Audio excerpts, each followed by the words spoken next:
Ummo. Oh, yes. Yes. All right. So, first of all, spell Ummo. UMMO.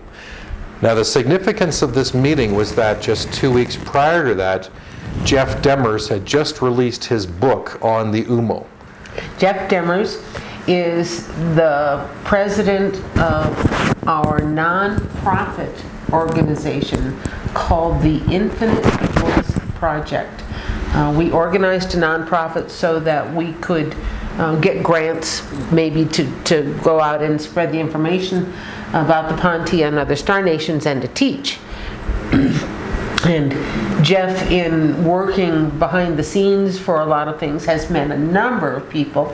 He now is a co-host on a broad podcast that you can see with Vivian. Vivian Chauvet, yes. Yep, Chauvet, who's connected to the Arcturians. Through there. But Jeff was also asked to assist with a project about translation from Spanish from the Ummo's original letters that they sent to scientists starting in the 1950s.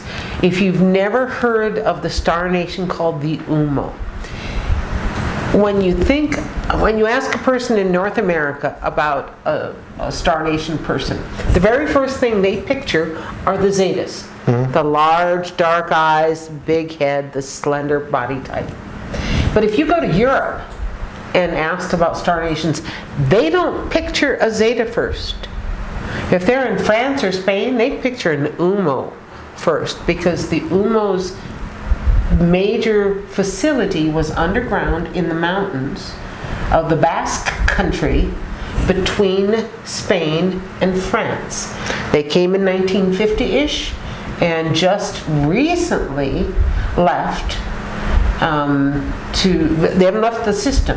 They're another human race. They are another human race that if they walked down the street and you just glanced at them, you could not tell it was a Star Nation person. The only difference with them is their skin is just a little bit more orange.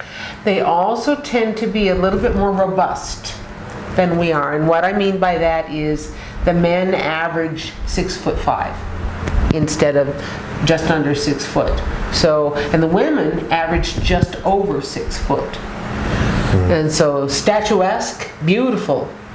The Ummo that we have seen also are very, very intelligent and very scientific backgrounds. Oh, very scientific. The initial Ummo letters, and if you don't know the story, back in the 1950s, scientists, physicists, and scientists around the world started to receive handwritten letters explaining how the universe worked and the physics behind it and how and science beyond what we knew and had discovered already.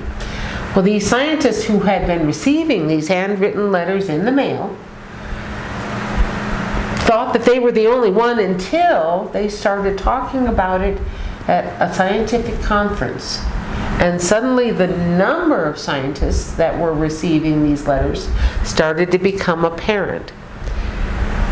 And we're talking scientists from Europe to Japan, is my understanding.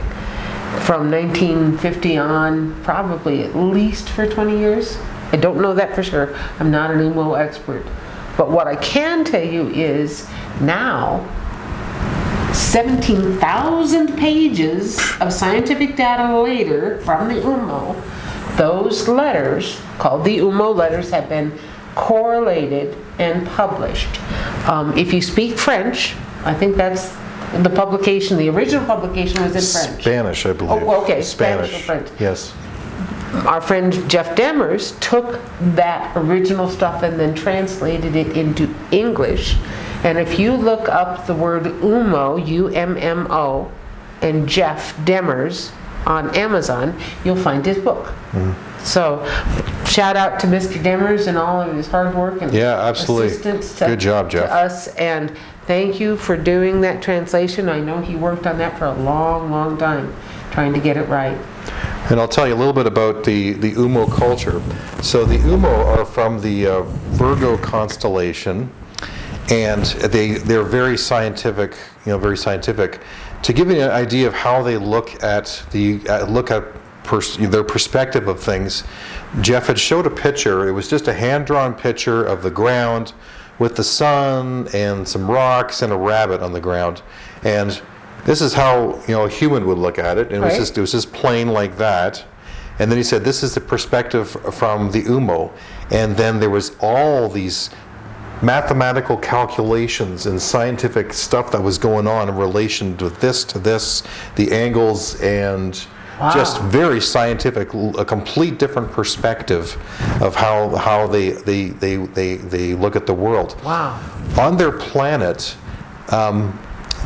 people are all taken care of for food, shelter, and sort like that. And we were going to talk about things like that. Yeah, we'll get that. So that's good segue. Well, actually, Very nicely done. I'll tell you a little bit more about the culture. Let's do that. Because this is kind of neat.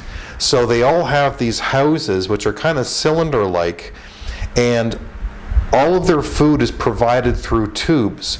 So if they want food, they would just kind of, put it into the system, and it's provided. It would come up through the floor, and their food would be there. Everything is provided. It's automatically brought into their homes. Wow. And in addition to that, they also have in the center of the house, which is on top, is a meditation space. Their lives are very, very structured. The entire society is everything structured. Huh. So in the morning, everyone is meditating. Okay? Then during the daytime, they're off doing their day jobs and whatever going on in the society. And then in the evening is spent meditating. Wow. Very, very structured, the entire society. Huh. The other thing about their society is that they have no art culture. No art. No art, no music. Really? Yes. Do they like ours? I don't know. Huh. But it's not really part of their culture. So as Jess said, Sounds like very left brain logical folks. very left brain.